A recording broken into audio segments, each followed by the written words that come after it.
길지 않으니까요. 우리 같이 한번 읽어보겠습니다. 4장 6절 같이 읽겠습니다. 내가 이것으로 형제를 깨우치면 그리스도 예수의 좋은 일꾼이 되어 믿음의 말씀과 내가 따르는 좋은 교훈으로 양육을 받으리라. 망령되고 허탄한 신화를 버리고 경건에 이르도록 내 자신을 연단하라. 육체의 연단은 약간의 유익이 있으나 경건은 범사에 유익하니 금생과 내생에 약속이 있느니라. 미쁘다 이 말이여 모든 사람들이 받을만 하도다. 이를 위하여 우리가 수고하고 힘쓰는 것은 우리 소망을 살아계신 하나님께 두미니 곧 모든 사람 특히 믿는 자들의 구주시라. 아멘. 기도하겠습니다. 하나님 아버지 감사합니다. 오늘 이렇게 주님 앞에 나아갑니다. 이제 말씀을 들으려 합니다. 우리의 생각을 지켜주시옵소서. 우리의 마음을 지켜주시옵소서. 그래서 또 피곤하게 살고 이 자리에 왔으니 또 우리가 이 시간에도 또 여러 가지로 피곤할 수 있지만 우리의 마음 생각 온전하게 깨워주셔서 졸음이나 다른 생각에 빠지지 않게 하시고 온전히 하나님 말씀에 집중할 수 있도록 도와주시옵소서. 잠옷실에서 예배드리는 우리 어린아이와 또 자모의 마음 하나님 지켜주셔서 또 오늘도 하나님을 깊이 만나는 시간이 되게 하여 주옵소서. 전하는 자도 듣는 자도 하나님의 말씀으로 하나가 되는 시간이 되게 하여 주옵소서. 예수님의 이름으로 기도합니다. 아멘. 자, 저와 여러분들은 다 신앙생활을 하고 있습니다. 이렇게 신앙생활하고 있는 우리는 그리스도의 좋은 일꾼이 되고 싶습니다 라고 하는 고백을 당연히 하겠죠. 물론 전 아닌데요. 저는 아직 일꾼까지는 되고 싶지 않습니다. 그저 기독교에 관심이 있어서 왔을 뿐입니다. 그런 분도 계실 거고요. 그리고 제가 무슨 어떻게 그리스도의 일꾼이 되겠습니까? 저는 아직 아무것도 아닙니다. 전 부담스럽습니다. 그런 생각을 하실 분도 있을 거예요. 그리스도의 일꾼이 부담스럽다고 생각된다면 아마 여러 가지 이유가 있을 겁니다. 아직 예수님을 깊이 만나지 못했다거나 또는 예수님에 대한 사랑이 부족하거나 아니면 일꾼에 대한 인식이 좀 부정적으로 작용하고 있기 때문에 그런 생각을 가질 수 있어요. 아무래도 일꾼이라고 하는 말이 좀 세상적으로 보면 좀 부정적 이미지가 아닙니까? 세상은 일꾼이 되라고 하지 않잖아요. 여기서 나오는 일꾼이 디아코노스거든요. 디아코노스 혹시 기억나세요? 우리 몇 주 전에 집사 할 때 그때 그 집사가 디아코노스였잖아요. 물론 여기서 쓰이는 디아코노스는 집사 그 직분을 딱 말하는 건 아니고 이 디아코노스라는 말 자체가 하인이라 그랬잖아요. 하인. 그러니까 세상은 하인이 되라고 우리를 가르치지 않잖아요. 세상의 성공은 얼마나 많은 사람들에게 섬김을 받느냐, 그러니까 나를 섬겨주는 사람이 얼마나 있느냐 그거에 따라서 성공 여부가 판단되는 것이니까. 그래서 이렇게 일꾼이 되라, 종이 되라, 하인이 되라 이런 건 세상이 가르치는 방식하고는 좀 달라요. 물론 세상에서도 일꾼 되고 싶어하는 사람들이 좀 있긴 하죠. 그 국회의원 나올 때 다 지역의 일꾼이 되겠습니다. 이렇게 나오니까. 근데 그들이 생각하는 일꾼과 또 성경이 말하고 있는 일꾼 또 완전히 다르잖아요. 그래서 이것이 좀 부담이라고 그리스도의 일꾼이 된다고 하는 것이 좀 부담스러울 수도 있습니다. 여러분 일꾼하면 무엇이 생각나요? 그 그리스도의 좋은 일꾼하면 뭐가 생각나요? 아마 교회를 열심히 섬기는 사람, 열심히 교회 일을 하는 사람, 그런 사람이 생각이 날 거예요. 자, 그리스도의 종, 그리스도의 노예, 주님을 섬기고 이 교회를 섬기는 사역자. 여기 사역자는 목사들 얘기하는 거 아닙니다. 우리를 얘기하는 겁니다. 이게 우리 정체성입니다. 그러면 예수 그리스도를 주님으로 모시고 우리는 그리스도의 종이 되어 일꾼으로 그리스도를 주님으로 모시고 그리스도의 종이 되어 사는 것이 우리의 정체성이에요. 그러면 그리스도의 좋은 일꾼이 되려면 어떤 것들이 필요할까요? 오늘 본문이 그걸 말해주고 있어요. 그래서 두 가지를 좀 말씀드리려고 하는데 그리스도의 좋은 일꾼이 되기 위해서는 우리가 무엇을 해야 하느냐, 그리고 두 번째 특별히 좋은 일꾼이 되기 위해 여기서 말하고 있는 경건에 이르는 연습 또는 훈련, 그것이 무엇이냐, 그 두 가지입니다. 자, 우선 첫째, 그리스도의 좋은 일꾼이 되기 위해 해야 할 것들.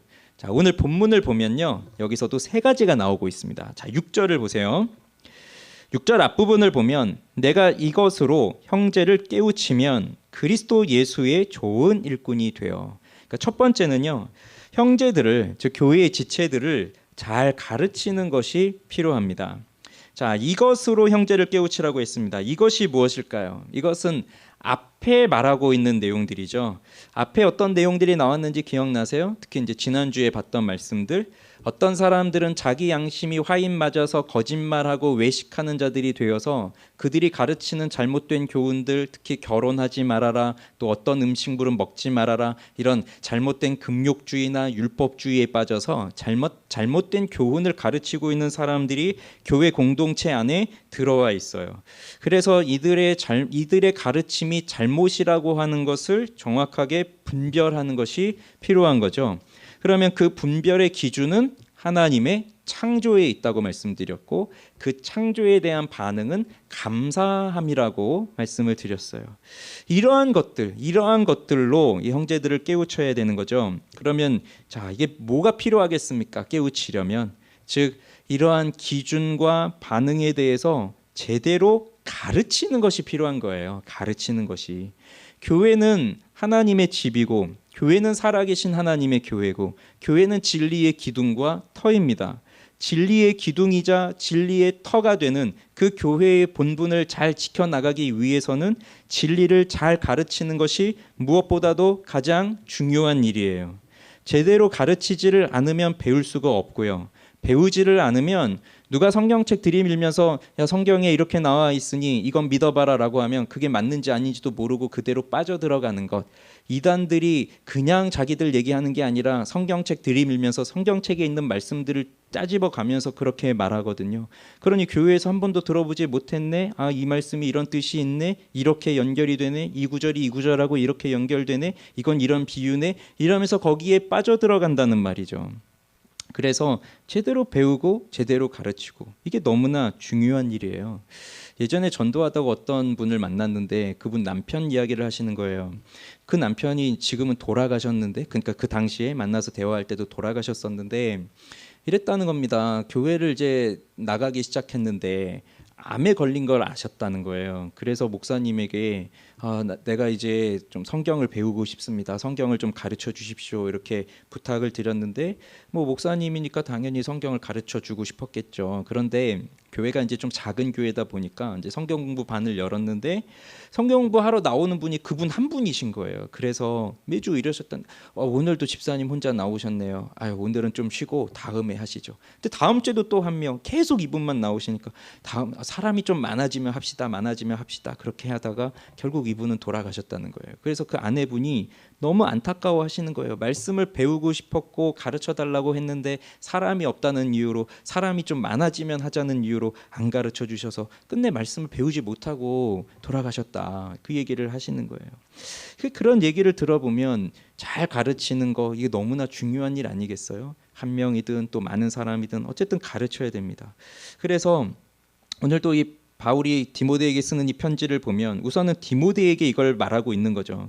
그런데 이게 꼭 디모데 한 사람만 얘기하겠어요? 디모데 말고 그 앞에서 말하였던 감독들, 앞에 나왔었죠. 감독들, 장로들, 그리고 집사들, 이러한 그리스도의 일꾼들은 바로 이 가르치는 거, 이게 너무나 중요한 거예요. 그래서 교회의 좋은 일꾼, 그리스도의 좋은 일꾼 하면 교회에 나와서 무슨 일을 많이 하는 사람들이 제일 먼저 떠오르지만 사실 그리스도의 좋은 일꾼은 이 말씀을 잘 가르치는 사람입니다.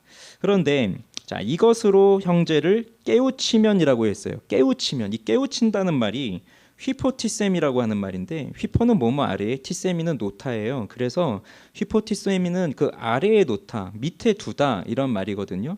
그 깨우친다는 말이 아래에 둔다는 말이에요. 아래에 놓는다. 그래서 존 스토트는 또 이런 설명을 또 해요. 이렇게 여기 바울이 이 디모데에게 문자적으로 밑에 내려놓는다라고 하는 이 말을 여기에 쓰고 있는 것은 그들의 믿음을 위해 기초를 놓듯이 진리를 깔아서, 그 진리를 밑에 깔아 놓잖아요. 진리를 밑에 깔아 놓아서 세우는 그런 건축으로 이제 비유를 하고 있는 것이다. 그러니까요, 자, 우리들이 형제를, 또 우리 교회의 지체들을, 그들을 깨우기 위해서는 밑에 무엇을 깔아야 된다는 거예요? 그게 바로 진리죠. 말씀, 성경이죠. 그것을 까는 거예요. 그래서 결국 다음에 이어지는 이 말씀하고 이렇게 연결될 수밖에 없어요. 6절 이렇게 이어지면 그리스도 예수의 좋은 일꾼이 되어 믿음의 말씀과 네가 따르는 좋은 교훈으로. 믿음의 말씀, 네가 따르는 좋은 교훈 이렇게 연결이 되고 있잖아요. 믿음의 말씀은 뭐겠습니까? 이게 곧 내가 믿고 있는 내용이 무엇인지를 알고 있는 거예요.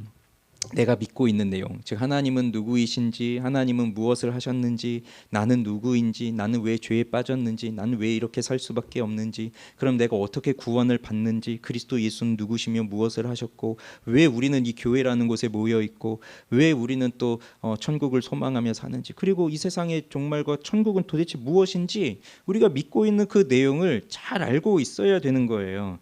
이러한 믿음의 내용을 잘 모르면 사실 우리는 참된 신앙생활을 할 수가 없습니다. 믿음은 모르는 것이 아니라 믿음은 아는 것이에요. 믿음은 모른다고 그냥 무조건 아멘하고 지나가는 것이 아니에요. 그냥 모르는데 아멘하고 지나가는 건 그건 안 믿겠다는 거예요. 안 믿는 거예요. 믿음은 아는 거예요. 그렇게 알아야만 믿는 거죠. 맹목적인 거는 믿음이 아니에요. 뭔지도 모르고 그냥 따라가는 건 믿음일 수가 없는 거예요. 그래서 내가 무엇을 믿고 있는지 그 믿음의 내용, 그 믿음의 말씀을 잘 아는 것이 너무 중요합니다. 그리고 네가 따르고 있는 좋은 교훈, 교훈이라고 하는 말이 이 디모데전서에 많이 나오고 있거든요. 앞에서도 계속 나왔었어요. 그리고 잘못된 교훈, 거짓된 교훈이 아니라 바른 교훈, 참된 교훈, 그것을 말하고 있는 거죠. 그래서 이 교훈은 하나님의 영광의 복음을 따르는 것이다. 그 디모데전서 1장에서도 말했단 말이죠. 그러면 결국 믿음의 말씀과 네가 따르고 있는 이 좋은 교훈은 서로 나누어지는 것도 아니고 다른 것도 아닙니다. 이건 같은 거죠. 그래서 이게 뭐냐? 바로 성경에서 말하고 있는 복음과 복음의 교리예요. 위대한 청교도였던 존 오웬이 이런 말을 했어요. 복음을 안다는 것은 곧 복음과 복음 교리를 아는 것이다. 복음을 안다는 것은 복음과 복음 교리를 아는 것이다. 복음은 뭐죠?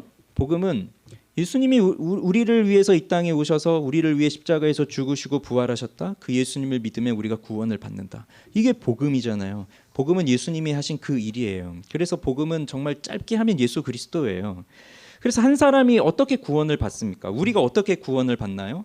우리가 구원받기 위해서 구원을 받으려면 이 성경책 창세기부터 요한계시록까지 무조건 한 번은 다 읽어야 됩니다. 그리고 시험을 봐서 통과해야 됩니다. 100점 이상 맞아야 됩니다. 그렇게 해서 구원을 받나요? 그게 아니라 구원은 예수님이 당신을 위해서 죽으셨습니다. 부활하셨습니다. 그것을 믿으면 구원받습니다. 그것을 듣고 그 짧은 정말 짧은 이거보다 더 짧을 수도 있어요. 예수님 우리 위해 죽으시고 부활하셨습니다. 그냥 그 말씀 그 한 정말 짧은 한 문장 몇 개의 단어로 이루어진 그 복음의 내용을 듣고 우리는 회개하고 예수를 믿고 구원을 받아요.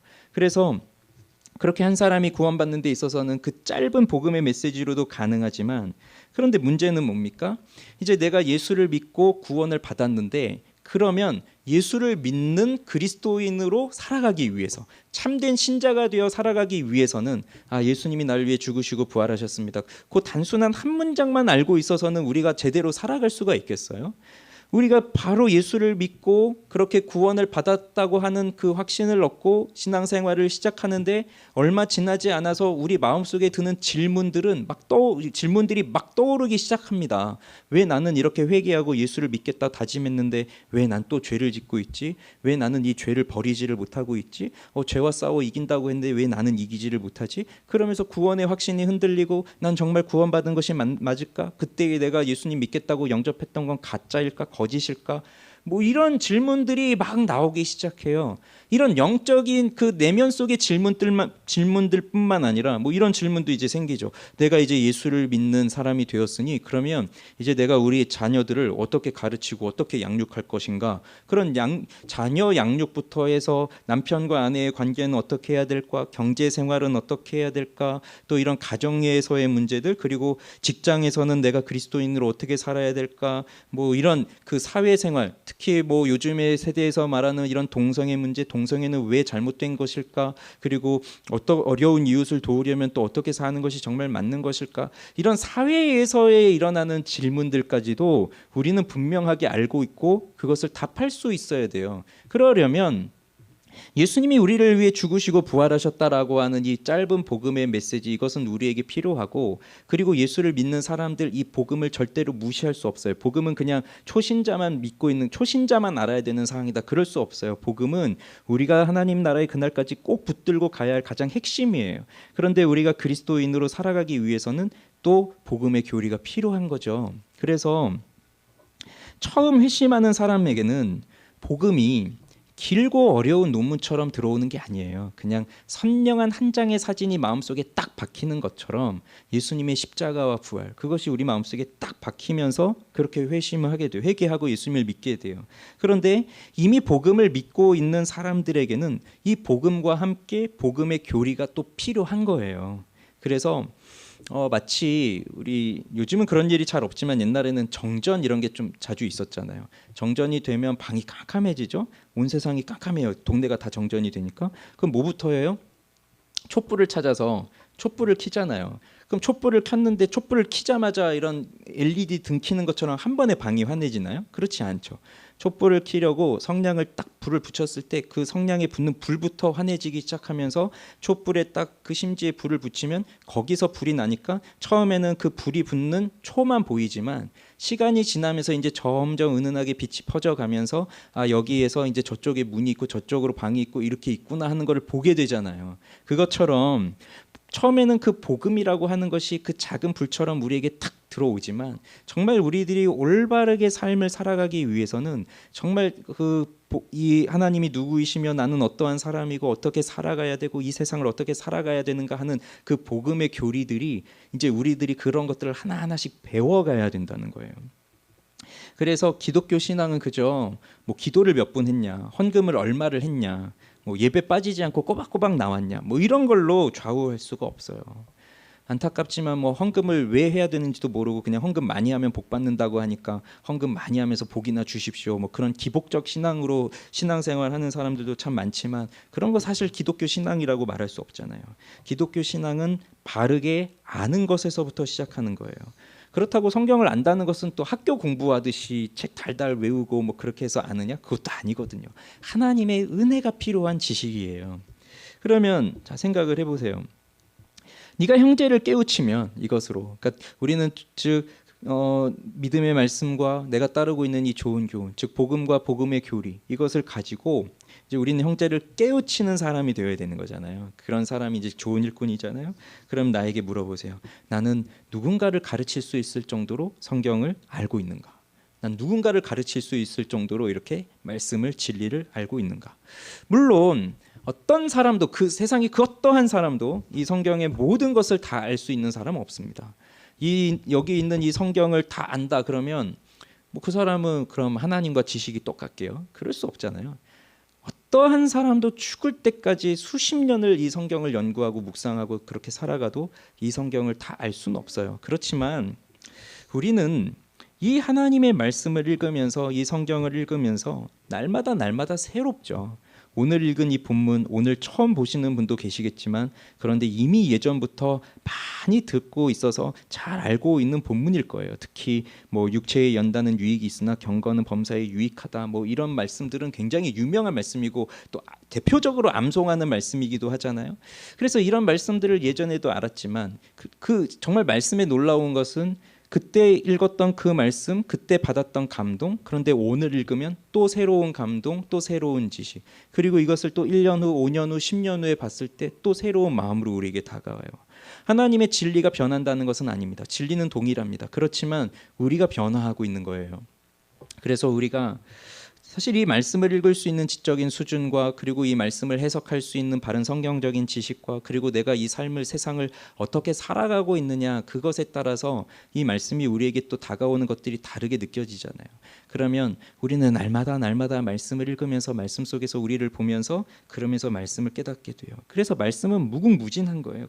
끊임없이 우린 죽을 때까지 이 말씀을 배우고 가르치고 하는 거예요. 그래서 우리가 그리스도의 좋은 일꾼이 되고 싶다면 우리는 우선 이 말씀을 가르칠 수 있는 사람들이 되어야 돼요. 그런데 자, 가르치려면 우린 또 어떻게 해야 되겠어요? 그래서 두 번째가 또 필요한 겁니다. 두 번째 보면 자, 6절 하반절을 보세요. 믿음의 말씀과 내가 따르는 좋은 교훈으로 양육을 받으리라. 양육을 받으리라.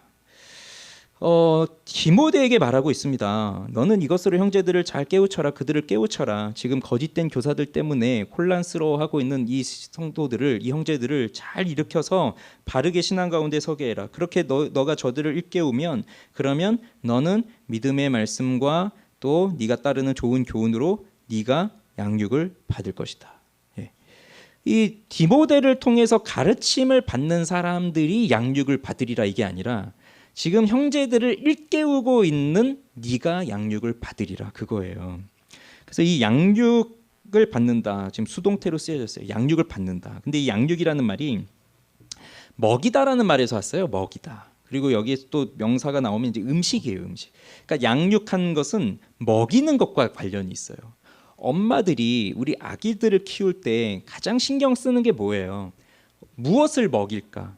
어떻게 먹여야 좋은 양분을 골고루 섭취할 수 있게 할까? 영양분을. 그리고 아이들이 또 몸에 안 좋은 거 먹으려고 하면 혼내서라도 먹지 못하게 하잖아요. 그만큼 사람도, 아기들도 잘 자라기 위해서는 좋은 음식을 먹고 골고루 먹고 그렇게 자라가야 하는 것처럼, 사실 우리의 영혼이 자라가는 데 있어서의 양식은 바로 이 말씀이잖아요. 그런데 보세요. 이게 네가 그렇게 믿음의 말씀과 좋은 교훈으로 가르치면 그 가르침을 통해서 배우는 사람도 양육을 받겠지만, 그런데 이걸 가르치고 있는 너 자신도, 너도 이것을 먹게 된다. 그러니 너도 양육을 받게 된다, 그 말이에요. 이것이 하나님의 말씀이 가지고 있는 놀라운 신비입니다. 여러분 혹시 그런 생각들 안 해보세요? 목사님은 설교를 듣지도 않고 설교만 하고, 또 누가 어렵다고 해서 신방해 주는 사람도 없고, 뭐 고민 들어줄 사람도 없을 텐데 목사님은 어떻게 그 신앙생활을 하실까? 뭐 이런 궁금한 점 없으세요? 목사라고 해서 뭐 늘 다 상태가 좋은 건 아니잖아요. 뭐 우스갯소리로 이런 얘기가 있어요. 어떤 아들이 엄마한테, 엄마 나 오늘 정말 교회 가기 싫은데 안 가면 안 될까? 엄마가 그래도 가야지. 근데 나 진짜 오늘은 못 가겠는데 안 가면 안 될까? 그래도 넌 꼭 가야 돼. 아 그런데 오늘 정말 못 가겠는데, 야 넌 진짜 가야 돼. 네가 안 가면 그럼 누가 설교할 건데? 그러니까 목사도 영적인 심체에 빠질 때가 있고, 또 개인적인 뭐 여러 가지 어려움으로 인해서 힘들 수도 있고, 그렇게 힘들고 어려우면 어떻게 되겠어요? 사실 이 하나님의 말씀을 설교하고 가르치고 사람들을 만나 신방하고 이런 게 뭐 마음으로 안 되죠. 양심으로도 이렇게 허락이 되지 않는단 말이에요. 그런데 이제 정말 놀라운 게 뭐냐면요. 설교를 합니다. 그리고 여기 아마 뭐 오랫동안 이제 영혼들을 돌보고 가르치고 하셨던 경험이 있으신 분들은 그런 경험들을 해보셨을 거예요.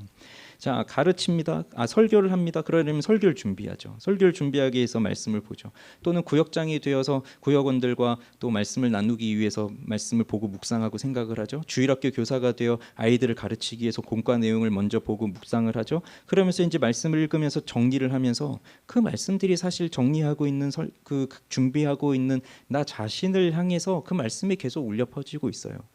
혹여라도 준비하고 있는 순간에 그게 없다. 근데 말하고 있어요. 지금 제가 설교를 하고 있죠. 또는 공과 공부를 가르치면서 말을 하고 있죠. 혹은 어떤 어려운 지체를 만나서 상담을 해주면서 같이 그 신앙적인 얘기 조언들을 하고 있죠. 그 말을 하는 순간, 그 말이 사실은 이 사람한테 해주려고 하는 말이었지만 그게 사실은 그 사람한테 하는 말이 나에게로 돌아오는 거. 그런 걸 정말 많이 경험하거든요. 그래서 저도 설교하러 올라오기 너무 부담스러울 때가 많고, 설교하러 가기 너무 정말 하나님 앞에 죄송할 때도 많고, 성도들한테 죄송할 때도 많고, 그럴 때도 있어요. 그런데 정말 놀라운 건 뭐냐면, 그렇게 어렵게 여기 이 자리에 올라왔지만 말씀을 전하고 내려가면 그 말씀은 1차의 회중이 바로 저인 거예요. 여기 있는 사람들을 위해서 하는 말씀이 아니라 나를 위해서 하고 있는 말씀이고, 그 말씀이 나에게로 들어오고 내가 그 말씀을 듣고 내가 변화돼서 이 강단을 내려가는 거예요. 그게 가르치는 사람들, 그러니까 말씀을 가르치는 사람들에게 주시는 놀라운 신비예요. 배우는 건 그냥 내가 어떤 좋은 선생님을 만나서 배우는 것, 그것도 굉장히 중요합니다. 그런데 그런 것만 있는 게 아니라 내가 이제 누군가를 가르치고 양육하고 하면서 그러면서 나도 배워가는 거예요. 그리고 그게 정말 놀랍게 하나님이 나를 살리세요. 어려운 사람 만났어요. 그 사람에게 내가 뭔가를 얘기해 줘야 되는데 속으로 내 양심이 너나 잘하지, 너나 잘하지, 네가 뭐 그런 얘기를 할 자격이나 되니, 뭐 그런 식으로 나에게 이렇게 말을 걸어오지만 그래도 용기를 내어서 뭐 내 얘기를 하는 게 아니라 하나님의 말씀을 얘기하는 거니까요. 성경에서 이렇게 하라고 한다, 하나님이 이렇게 말씀하신다, 그 이야기를 전하면서 결국 그게 나한테 오는 거예요. 그래, 너도 이렇게 살아야지, 너도 이렇게 해야지, 그러면서 나 자신을 사는 거예요. 그게 가르치는, 그러면서 양육을 내가 또 받는 거예요. 가르치려고 하지만, 그러니까 내가 좀 알고 있다 생각해서 가르치려고 하지만 막상 가르쳐 보면 생각이 나지 않아요. 또 잘 모르겠어요. 그래서 이제 자꾸 또 해보고 가르쳐보고 또 경험해보고 이런 사람들을 만나보고 그렇게 하다 보면 또 그러면서 하나님이 지혜를 주시고 또 내 마음을 바꾸시고 그렇게 돼요. 그래서 여기 계신 여러분들도 이제 지금 말씀을 잘 배우시고 또 될 수 있으면 또 가르치세요. 양육을 하세요. 전도를 하세요. 그러면서 내가 양육을 받고 내가 자라가는 겁니다. 자, 세 번째는요, 7절입니다. 망령되고 허탄한 신화를 버리고 경건에 이르도록 내 자신을 연단하라. 그러니까 세 번째로 필요한 것은 망령되고 허탄한 신화를 버려라, 그리고 경건에 이르도록 내 자신을 연단해라. 그걸 얘기하고 있어요. 혹시 추우신가요? 괜찮은가요? 자, 그럼 보세요. 자, 망령되고 허탄한 신화를 버려라. 신화는 1장 4절에서도 언급되어 있었어요. 그 거짓된 교사, 거짓 교훈을 가르치는 사람들이 신화와 끝없는 족보에 몰두하고 있었던 사람들이거든요. 그러면 여기 이 신화는 당시에 지금 그리스 로마 사회, 로마 시대를 살고 있는 사람들이었으니까 이 사람들이 가지고 있는 신화는 그리스 신화를 말하는 거죠. 그리스 신화, 우리 많이 들어봤죠? 그러면 그리스 신화를 통해서 이 사람들은요, 이 당시 사람들은요, 세상이 어떻게 생겨났고 신들이 어떻게 생겨났고 신들이 어떻게 인간들을 만들었고 그리고 인간들을 어떻게 다스리고, 그러면서 또 지금 우리가 살고 있는 이 나라는 또 로마는 어떻게 만들어졌고 이 로마가 어떻게까지 이렇게 오게 되었는지, 이런 것들을 이 신화를 통해서 배웠던 거예요. 그러면 이 그리스 신화를 보면 다양한 신들이 나옵니다. 그리고 또 신들이 서로 싸워요. 그러면서 결국 또 승리하는 영웅이 또 생겨나고, 그러면 인간들은 그 승리하는 영웅, 그 영웅이 되는 그 신을 보면서 추앙하고, 그러면서 또 나도 그렇게 되고 싶다 하는 그 마음을 갖게 되죠. 세계 어디를 가든 신화는 있어요. 이 당시 그리스 로마 신화가 있다면 우리는 어릴 때 단군 신화를 배우면서 자라왔단 말이죠. 또는 뭐 우리 시조는 알에서 태어났습니다. 박이 깨져서 나왔습니다. 뭐 이런 갖가지의 신화들이 있단 말이죠. 곳곳마다, 모든 세계마다. 그러면 이 신화라고 하는 것은 그래서 사람들을 통제하고 사람들을 통치하고 사람들을 제어하기 위해서 그 이야기로 사람들을 지금 가르치고 있는 거예요. 사람들은 내가 어디에서 왔는지, 그리고 왜 우리는 이 세상을 살아가면서 이 자연 앞에서 이렇게 무기력한 존재로 살아갈 수밖에 없는지, 그리고 왜 이렇게 고통을 당하는지, 그리고 고통의 죽음을 맞이하는데 이 죽음 너머에는 무엇이 있는지, 이런 것들 알 수가 없잖아요. 그래서 이 신화 같은 것들을 만들면서 사람들에게 조금이나마 희망을 주고, 또 신들에 대한 이야기를 하면서 좀 희망도 갖게 하고, 그리고 그 신을 또 경배하게 하고, 그러면서 신이 우리를 좀 잘 봐주면 우리도 좀 평안하게 살 수 있고, 또 죽음 이후에는 좀 더 좋은 것도 있다, 이런 희망을 주기 위해서 이 신화를 가르치잖아요. 그런데 이러한 신화에 빠져 있다는 건 뭐겠어요? 신화는 신에 대한 이야기이지만 사실 신이 만든 게 아니라 인간이 만들어낸 이야기잖아요. 여기 신화, 무토스라고 하는 말이 미스잖아요. 그게 신화인데 이게 이야기란 말이에요. 이야기, 스토리란 뜻을 갖고 있어요. 이야기예요. 그러면 이 신화는 결국 신을 말하는 게 아니라 인간이 만들어낸 이야기에 빠져 있다는 거예요. 그 말은 신화에 빠져 있다는 것은 신에 빠져 있는 게 아니라 인간에 빠져 있다는 거예요. 인간 중심적 사고에 빠져 있다는 거예요. 인간들이 모여 살아가고 있는 이 세상에서 결국 인간들이 추구하는 삶이 무엇입니까? 여기 이 신화에 나오는 신들처럼 강력한 인간이 되고 능력 있는 인간이 되고 탁월한 인간이 되고 나도 신과 같은 존재가 되어서 영웅처럼 살아가고 싶다, 이런 것들이 세상에서 말하고 있는 인간들의 삶이에요. 그걸 가르치고 있어요. 그런데 영웅은 모두가 되는 게 아니에요. 극소수만 돼요. 일부 몇몇 사람만. 그래서 그 영웅이 되기 위해서 다른 사람을 짓밟고 다른 나라를 짓밟고 전쟁하고 싸우고 죽이고 그렇게 하면서 영웅이 되고 사람들의 추앙을 받고 그렇게 되잖아요. 그러기 위해선 저 사람 끌어내려야 되고 저 사람 죽여야 되고 저 사람 음해해야 되고 살해해야 되고 이런 일들이 계속적으로 반복이 되고, 그런데 또 영웅이 되지 못하는 나는 이런 것을 보면서 왜 나는 이렇게 태어났나, 왜 나는 이렇게밖에 살 수 없나, 나는 왜 이렇게 비천한 존재인가, 왜 나는 이렇게 노예로 태어났나, 뭐 이렇게 살면서 살아갈 수밖에 없는 게 그게 인간 중심적 사고에서 살아가고 있는 삶의 모습이에요. 이런 삶은 성경이 말하는 삶하고는 완전히 다르죠. 그런데 망령되고 허탄한 신화를 버려라 라고 했을 때 이 버려라가 2인칭 단수예요. 지금 명령법인데 2인칭 단수예요. 그러면 보세요. 앞에서 1장에서는 그 거짓된 교사들이 교훈과 끝없는 족보에 빠져서 신화와 끝없는 족보에 빠져서 그 사람들이 그렇게 잘못된 교훈을 가르치고 있으니까 그들에게 신화를 버려라, 이건 좀 이해가 되는데, 지금 여기 2인칭 단수로 쓰여졌다는 것은 디모데 너야, 너 디모데야, 너도 지금 이 망령되고 허탄한 신화를 너도 버려라, 지금 그 말을 이잖아요. 디모데에게도 버려라 그런 거잖아요. 그러니까 디모데가 헬라인 아버지를 뒀으니까 아마 디모데도 복음을 믿기 전에, 복음을 듣기 전에 태어나서 그냥 자연스럽게 듣는 게 이 그리스 신화일 것이고 로마 그 신화일 것이고, 그러면서 이 로마 세계에 대한 것들을 들으면서 이렇게 쭉 성장을 해왔겠죠. 그러면서 이제 복음을 믿고 예수를 전하는 이런 목회자의 삶을 살아가고 있지만, 그런데 이제 사람들은 뭐냐면 결국 내가 태어나서 내가 살아가고 있는 그 시대의 정신을 따라서 살아갈 수밖에 없잖아요. 시대의 사조를 따라 살아갈 수밖에 없잖아요. 그래서 여기 이 신화를 버리라고 하는 것은 세상의 정신을 버려라 그 말하고도 같은 것 같아요. 제가 보기에는. 그러니 신화를 버려라. 자, 생각해 보세요. 신화. 지금 우리가 현대 시대를 살아가는데요. 우리는 단군 신화를 어릴 때 배웠지만 지금 여러분 단군 신화 생각나세요? 단군 신화?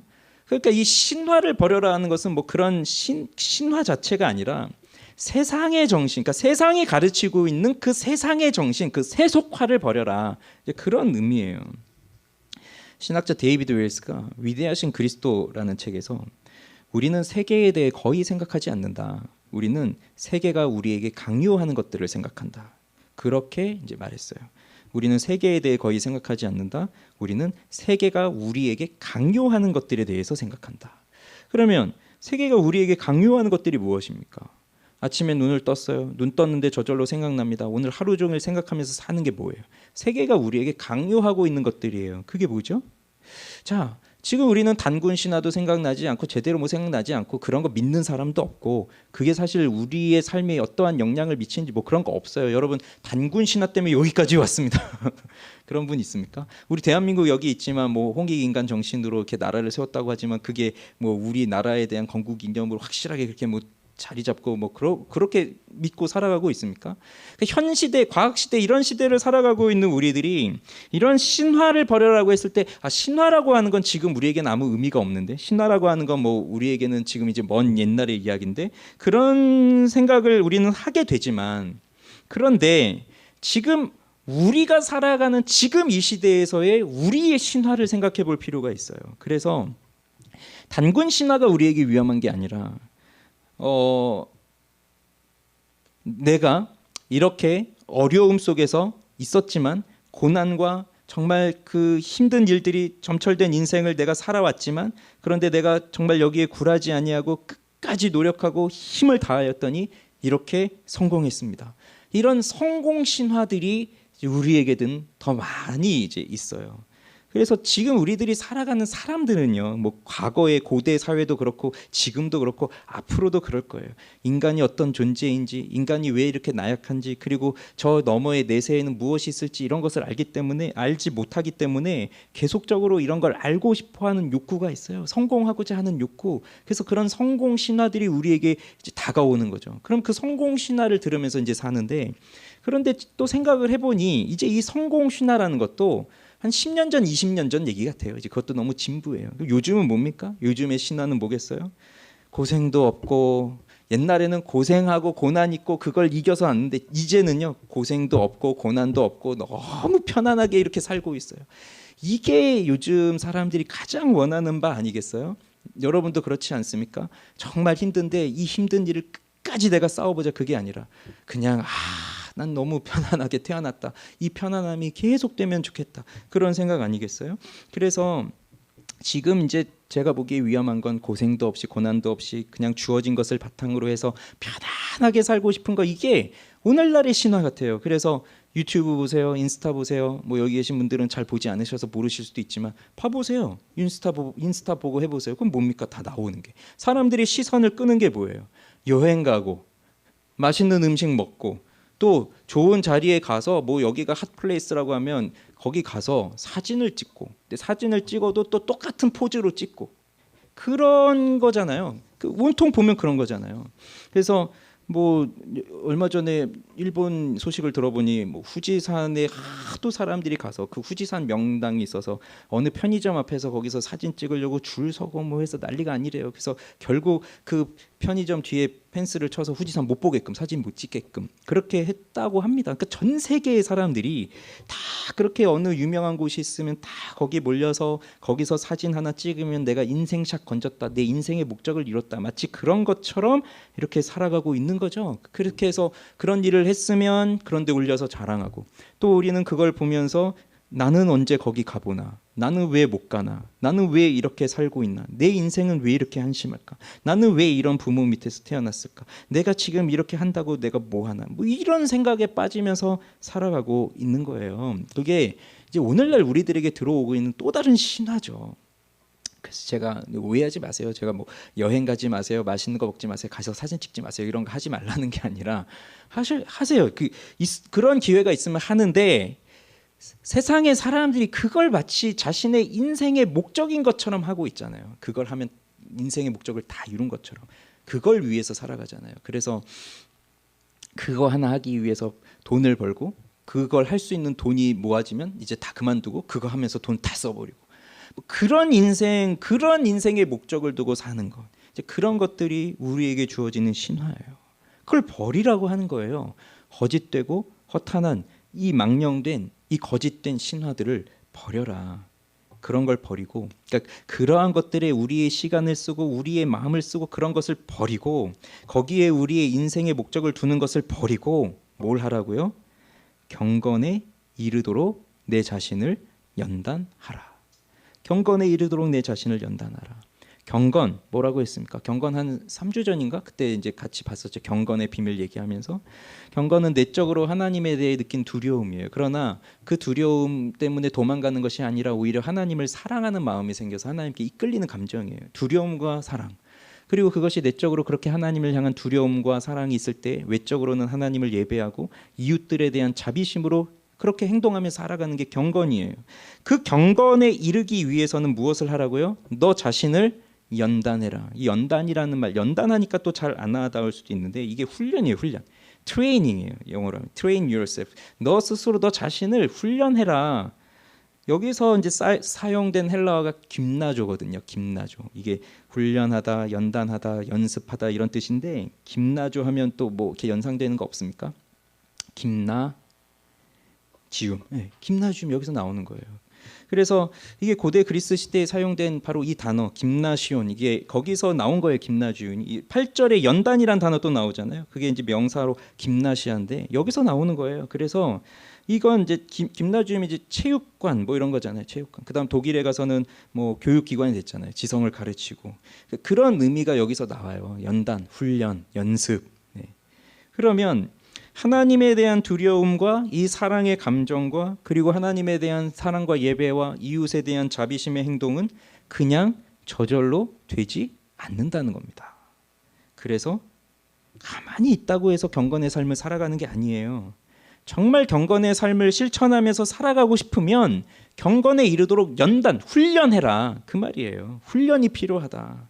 그래서 참된 신앙 저절로 되지 않습니다. 훈련이 필요합니다. 트레이닝이 필요한 거예요.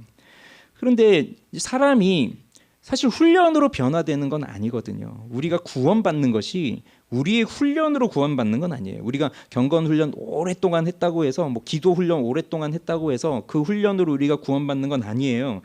구원은 전적으로 하나님의 은혜예요.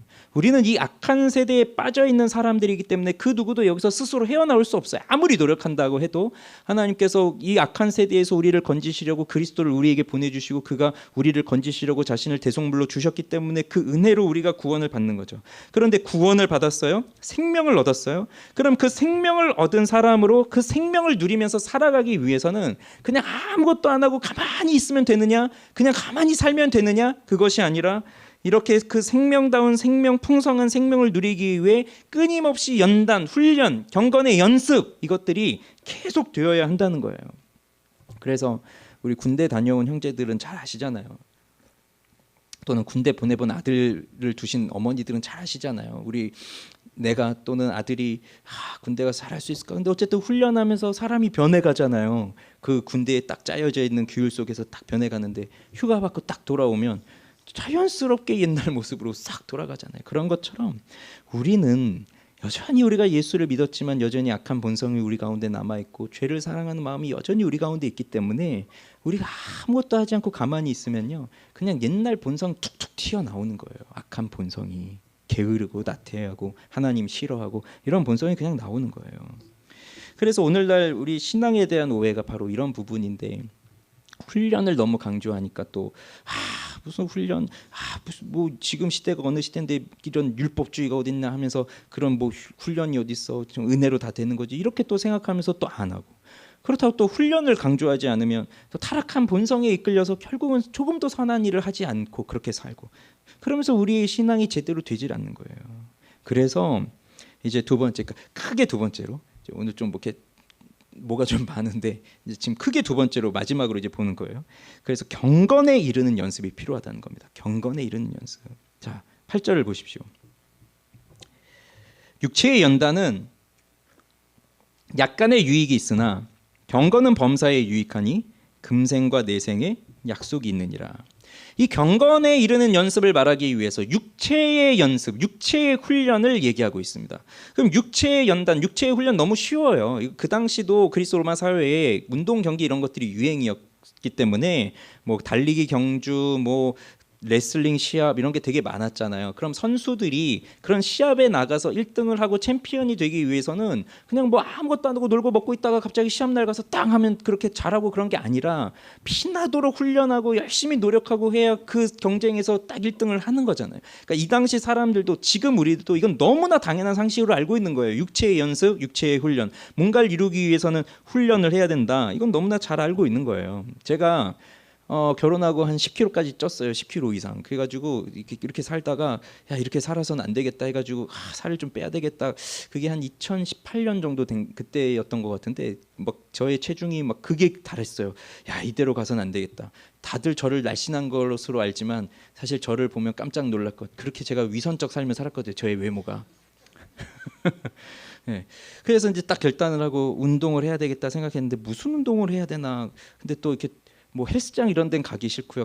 몇 번 다녀봤지만 결국 돈만 내고 안 다닌다는 걸 알기 때문에 그래서 뭘 할까 했는데 걸어가는데 어떤 사람이 슉 뛰어가더라고요. 그래서 보고 그래 저거야, 달리기를 해보자. 그래 저건 돈도 안 들고 얼마나 좋아. 그래서 달리기를 하는데 처음에는 한 200m, 100m도 못 뛰겠더라고요. 뭐 그렇게 살찌고 운동 자체를 안 했으니 뭐 100m를 어떻게 뛰겠어요. 100m 겨우 뛰면 헉헉헉 하는데 그래도 해보자 하고 이렇게 했어요. 했더니 뭐 100m도 못 뛰던 사람이 한 1km를 뛰게 되고 1km를 뛰게 되니까 또 2km 뛰고 2km 뛰다 보면 5km를 뛰고 되고 5km 뛰다 보니 시간이 점점 뭐 50분에서 40분, 40분, 30분 계속 시간 또 주는 거예요. 그러면서 이제 10km까지 가고 누가 또 마라톤 대회도 또 나가봐라 뭐 해가지고 마라톤 대회도 나가고 뭐 그러면서 제가 하프 마라톤까지 뛰게 됐어요. 작년 5월에 하프 마라톤 대회를 나갔다 왔는데 그때 이후로 이제 제가 다쳤잖아요. 그리고 병원에 입원하고 뭐 그랬잖아요. 이제 그러고 나서 또 이제 운동을 잘 못해. 사실 지금 그걸 끌어올리려고 하는데 잘 안 돼요. 근데 제가 왜 이런 말씀을 드리냐면 육체라고 하는 것도 연습을 하지 않고 훈련을 하지 않으면 아무것도 뭐 안 돼요. 뭐 다리 찢기 이런 건 안 되겠지만 달리기 정도는 얼마든지 할 수 있어요. 뭐 그래서 계속 연습하고 훈련하고 하면 약했던 근육도 단단해지고 또 약했던 폐활량도 강해지고 하면서 조금씩 이렇게 훈련하면서 잘하는 거죠, 우리의 신체가. 그래서 그런데 또 뭡니까? 근데 운동을 안 하면 뭐 부상이 오고 뭐 해서 운동을 안 하면 다시 한 달 후에 해보려고 하면 그 상태를 바로 할 수 있느냐? 그게 안 되잖아요. 그냥 또 다시 예전처럼 돌아가서 다시 또 처음부터 다시 시작해야 돼요. 그래서 이 연습이라고 하는 거, 훈련이라고 하는 것은 반복적으로 계속 돼야 되는 거예요. 어느 순간 내가 근육을 다 키워서 이제 그 바디 프로필 딱 찍고 나는 인생의 정점을 찍었다 생각하면 그 근육이 죽을 때까지 계속 가는 게 아니라 그냥 다 떨어져 버리잖아요. 그런데 이 육체의 훈련도 유익해요. 유익하단 말이에요. 그런데 이것은 약간의 유익이 있다. 여기 약간은 짧은 시간이에요. 또 매우 적은이에요. 잠시 동안이에요. 그러니까 유익이 있습니다. 그러니까 육체의 연습을 하세요. 훈련하세요. 건강을 위해서 운동도 하고 먹는 것도 챙기고 하시는데, 그런데 이것은 매우 짧은 거예요. 왜? 우리 인생에서만 나타나는 거니까. 영원이라고 하는 관점에서 우리가 사는 인생, 뭐 우리가 80년, 90년, 우리 또 김형석 교수님 같은 분 지금 105세 뭐 이렇게 되시면서도 왕성한 저술 활동과 강연하시고 계시잖아요. 근데 제가 들은 얘기인데 그분은 그 하루 지금까지 살면서 하루에 움직이는 양이 여기서 여기래요. 우리 생각에 뭐 하루에 그래 1시간씩 쭉 뭐 몇십 년을 걸어왔으니 그렇게 오래 사시겠지 이런 생각을 하는데 그분은 운동을 하면 일찍 죽는 그런 가정이셨대요. 오히려 운동을 안 하는데도 그렇게 오래 사시는 거예요. 그러니까 어떤 사람은 또 운동했는데 일찍 죽고 또 어떤 사람은 운동 안 하는데 그렇게 오래 살고 그렇게 하지만 결국은 영원이라는 관점에서 봤을 때는 아주 짧은 거라는 거죠. 짧은 거. 그 유익이. 그런데 경건의 훈련은 어떻다는 거예요? 범사에 유익하다. 모든 부분에 있어서 유익한 거예요. 그러면서 왜? 금생과 내생의 약속이 있다. 이것은 지금 우리가 살고 있는 지금 이 순간에도 유익이 있고 또 우리가 죽어서 이제 하나님의 나라에 들어가서 나중에 예수님이 오시고 우리의 육체가 부활하여 영원한 그 완전한 영생을 누리며 살아가는 그 영원한 삶, 그 영생에서도 필요한 것이다. 그래서 이 경건의 연습, 경건에 이르는 훈련은 지금 우리 인생에도 필요하고 또 우리가 천국에서 누리게 될 그 삶을 위해서도 필요한 모든 부분에 있어서 유익이 있는 것이다. 그렇다면 이 경건의 훈련은 어떻게 해야 할까요? 어떻게 연습을 해야 될까요? 경건. 가장 먼저 필요한 건 바로 말씀이죠, 말씀. 그래서 예전에 그때 경건의 비밀 할 때도 말씀드렸잖아요. 경건이 불이라고 하면 그러면 하나님의 정리된 말씀과 지식은 장작이라고 했잖아요. 우리가 불멍을 하려면 불을 피워놓고 가만히 있으면 안 되잖아요. 장작은 다 타서 없어지잖아요. 그럼 불 꺼지죠. 그럼 계속 불멍을 하려면 장작을 계속 넣어줘야 하는 것처럼 우리가 경건의 불을 유지하면서 살아가기 위해서는 하나님의 말씀과 지식을 계속 넣어줘야 돼요. 우리 속에. 그러면 우리는 이 질문에 답할 수 있어야 됩니다. 지금 당신은 성경의 어느 본문을 읽고 있습니까? 지금 당신은 어떤 책을 읽고 있습니까? 이런 질문에 바로 답을 할 수 있어야 돼요. 그 답을 할 수 있다는 말은 뭐죠? 지금 내가 꾸준히 성경을 읽고 있다는 말이에요. 지금 내가 꾸준히 이 신앙을 위해서 경건서적을 읽고 그러면서 공부를 하고 그러면서 인생을 고민하고 있다는 거예요. 그런데 대부분의 사람들이 지금 성경을 어디 읽고 있습니까? 디모데 전서를 읽고 있죠. 언제 읽으셨어요? 지난주 주일에요. 어디서요? 주일 예배 시간에요. 그리고는 없는 거예요. 그래서 규칙적인 성경 읽기 이런 거 뭐 말하면 이제 너무 길어지니까 이 정도만 해도 다 알아들으셨잖아요. 그 존 파이퍼 같은 그 훌륭한 목사님도 우리 이제 파이퍼 읽기 모임을 주중에 했었잖아요. 그 하나님을 기뻐할 수 없을 때라는 책에서도 이런 고백하세요. 수천 가지 재미있는 것들이 우리의 관심을 얻으려고 하나님의 말씀과 경쟁한다. 나도 고백하지만 나도 평생 하나님 말씀 묵상하고 이렇게 사랑하고 암송해 왔지만 지금도 새로운 컴퓨터 장비 같은 그 사소한 것들의 유혹이 되어서 하나님의 말씀을 묵상하는 시간을 놓치는 경우도 있다. 그런 분들도 그렇게 이 작은 무슨 기계 하나, 컴퓨터 하나, 스마트폰 하나에 유혹이 돼서 말씀 묵상하고 해야 되는데 그 시간을 놓쳐버리고 거기에 빠져버리는 그 일을 하는데 우리 같은 사람은 어떡하겠어요? 우리 같은 사람은. 매일 성경 7, 8월호가 이제 새로 나왔잖아요. 이제 내일부터 7월이니까 거기 조병수 교수님 칼럼 하나가 나왔는데 잘 들어보세요. 성경을 펴는 순간 하나님의 천상회의가 펼쳐진다. 나는 예복을 차려입고 천상회의에 참석한다. 여기 예복을 차려입었다는 건 뭐 펜들도 준비하고 여러 다양한 성경 역본들 놓고 사전 주석 뭐 이런 거 놓고 이제 딱 묵상할 준비를 딱 하셨다는 거예요. 나 자신이 스스로 수고롭게 예복을 차려입기는 했지만 막상 어미와 영광으로 가득한 하나님의 존전에 서면 내 생각은 온데간데 없이 사라진다. 영적 세계와 물질 세계의 왕이신 하나님이 말씀하시기 때문이다. 그리고 나는 순순히 하나님의 말씀을 받아들인다. 그때 하나님의 말씀이 내 속으로 깊숙이 파고 들어와 나를 철저하게 교정한다. 하나님의 말씀 앞에서 통회 자복밖에는 아무것도 할 것이 없다. 이게 말씀의 묵상 날마다. 우리 주보에 이제 3번 문제 기록한 게 거기 제가 출처를 안 썼는데 이분 글이에요. 조병수 교수님 글이에요.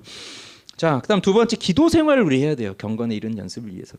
이것도 뭐 너무 많은 얘기를 했고 그리고 우리 2장 할 때 기도에 대해서 또 자세히 말씀을 드렸기 때문에 여기서는 자세히 언급을 하지 않겠습니다. 그러나 우리가 운동하는 거 기도하는 거 너무 비슷해요. 헬스장 다녀보신 분들은 다 이런 경험 하셨을 텐데 헬스 다니면서 이제 그 재미가 붙어서 날마다 규칙적으로 하신 분들은 야 이제 근육도 좀 생기네, 체중도 좀 빠지네 그러면서 재미가 있는데 뭐 바쁘게 됐어요, 뭐 좀 몸이 안 좋게 됐어요 그러면서 한 번, 두 번 빠지고 한 일주일 빠지고 그렇게 되면 다음에 이제 또 가려고 하면 발걸음이 잘 안 떨어지죠. 내가 꼭 가야 되나? 가서 또 그 재미없는 거 해야 되나? 기도 생활이 그래요. 기도가 매일매일 기도하는 사람은 그 기도하는 시간이 기다려져요. 그렇게 기도하면서 하나님 만나고 기도하면서 내 마음을 털어놓고 하면서 하나님이 주신 위로를 경험하고 그러면서 너무 좋아요. 새벽 기도를 날마다 하는 사람은 새벽이 기다려져요. 그런데 이렇게 기도를 하다가도 그런데 뭐 무슨 바쁜 일이 생겨서 기도가 잠시 못하고 뭐 이렇게 기도를 하루 이틀 못하게 됐다 그러면 그렇게 새벽 기도가 기다려졌던 사람도 새벽 기도 가는 게 너무 싫은 거예요. 너무 힘들어요. 내가 꼭 가야 되나? 내가 이렇게 힘든데. 그래서 운동도 그렇게 근력을 키우기 위해서는 끊임없이 그 근육이 생긴다는 건 근육이 찢어지면서 이렇게 자라는 거잖아요. 고통 없이 되는 게 아니잖아요. 우리 영혼도 마찬가지예요. 영혼의 근력이 필요한데 그것을 위해서는 고통이 수반되어야 되는 거예요. 때로는 고통스럽지만 그렇지만 하나님을 만나는 너무나 소중한 시간이다. 계속 이어가요. 그래서 훈련인 거예요. 훈련, 연습. 그다음 마지막 세 번째는 공동체 생활이 필요합니다. 우리의 경건에 이르는 연습을 위해서는 공동체 생활이 필요해요. 이 경건에 이르기 위해서는 절대로 혼자 할 수 없어요. 절대로 혼자 할 수 없어요. 옛날에 수도원 들어가서 수도사처럼 뭐 혼자 그렇게 하고 그런 게 아니에요. 경건은. 왜?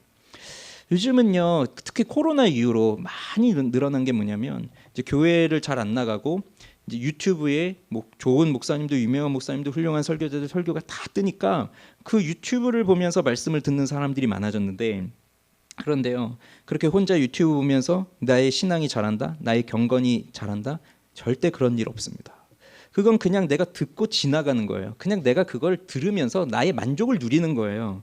내가 그냥 유튜브 보면서 내가 얻고 싶은 정보가 있어서 다큐멘터리 하나 보고 지나가는 것처럼 내가 이 유명한 목사님 설교 내가 한 편 들었다, 난 이렇게 하면서 경건 생활하고 있다, 그걸 그냥 지나가 버려요. 그걸 어디서 할 수 있느냐? 정말 이 경건의 실천을 해야 되는 상황이 딱 맞닥뜨렸을 때 나에게는 아무것도 없어요. 왜? 훈련이 안 되어 있거든요. 그냥 그건 듣고 지나가 버린 거예요. 내 게 아니에요. 지난주에 말씀드렸죠. 있는 건 있는 거고 없는 건 없는 거다.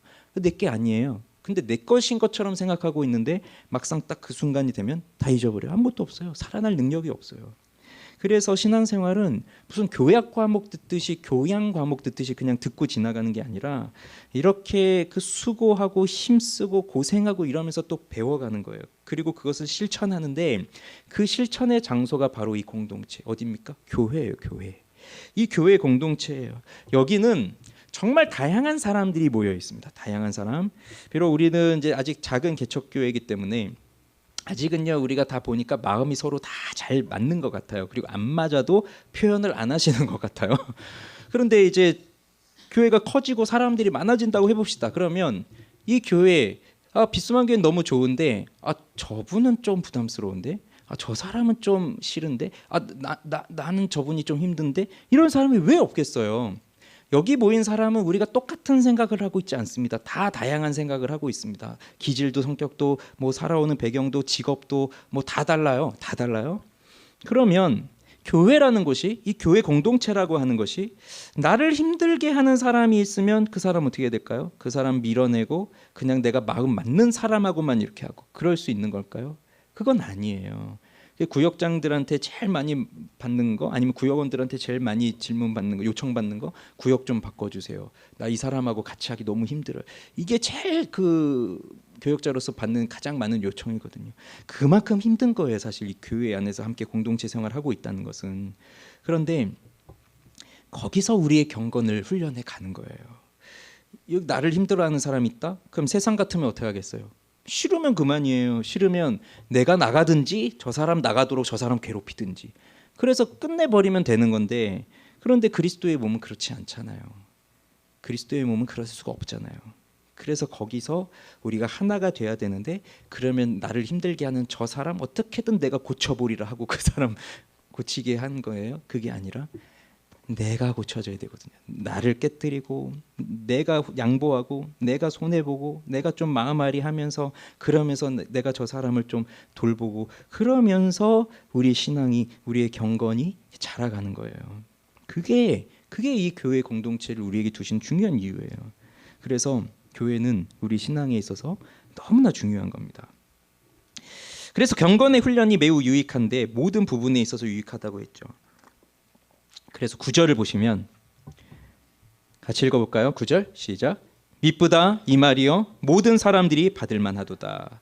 자, 이 말씀은 모든 사람들이 믿을, 신뢰할 수 있는, 모두가 받을 수 있는 말이다. 이게 디모데전서 3번 나온다고 했죠. 여기 3번째로 이제 등장합니다. 그러면 여기 9절에서 하고 있는 이 말이 도대체 뭐겠습니까? 우리 모든 사람들이 다 받을 수 있는 믿는 그 말.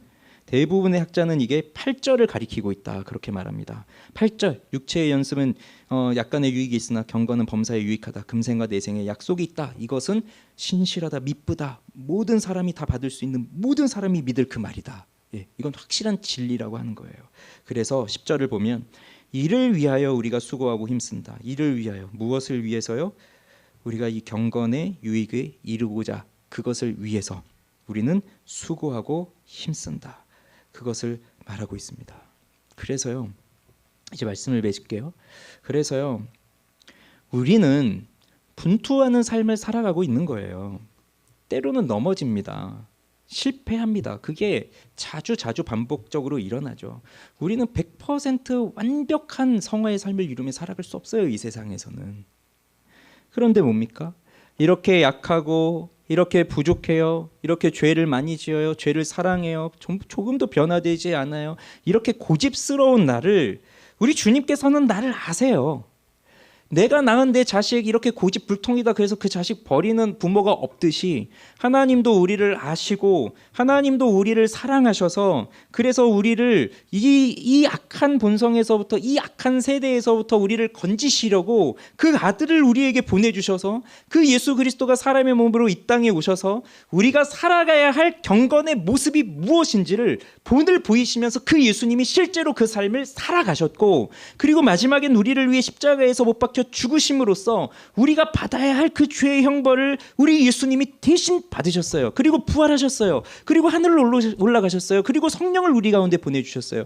이제 우리는 그 예수 그리스도를 믿는 믿음, 그 십자가를 바라보는 그 믿음으로 우리는 이 삶을 살아가는 거예요. 나의 힘으로는 살아갈 수가 없어요. 그래서 날마다 그리스도의 십자가를 붙들고, 그 피 묻은 그리스도의 십자가를 붙들고, 이제 나의 십자가를 지고 나를 부인하면서 그 삶을 살아가는 거예요. 이것은 나를 부인하는 분투의 삶, 싸우는 삶, 이것이 바로 그 트레이닝에 훈련하고 있는 그 삶이에요. 그렇게 살아가고 있을 때 우리는 비록 완전한 삶을, 정말 하나님 앞에 주님, 제가 이렇게 살았습니다, 이렇게 말할 수 없을, 자랑할 수 없는, 아직도 여전히 부족한 그 모습이지만, 그러나 오늘 우리는 그 경건의 삶을 살아가기 위해서 또 한 발자국의 발을 내디딘 겁니다. 그리고 하나님은 그것을 보시면서 우리를 기뻐하시고 사랑하신단 말이에요. 그러니 우리가 우리의 소망을 어디에 두면서 살아가야 되겠습니까? 우리가 이렇게 힘쓰고 수고해야 할, 이러한 훈련을 계속적으로 해나가야 할 이유가 무엇입니까? 다른 종교처럼 정말 힘들어서 죽도록 고생했더니 돌아오는 건 아무것도 없더라, 절을 한 1000번 했더니 돌아오는 건 마음의 평강이 아니라 아픈 무릎뿐이더라, 그런 허무함, 이런 걸 얘기하는 게 아니에요. 왜? 소망이 어디에 있습니까? 하나님께요. 그 하나님은 어떤 하나님이세요? 살아계신 하나님이에요. 다른 종교들이 그렇게 죽도록 고생해도 평강이 없는 이유는 죽은 신이기 때문에, 죽은 종교이기 때문에. 아무것도 해줄 수 없어요. 그러나 하나님은 살아계세요.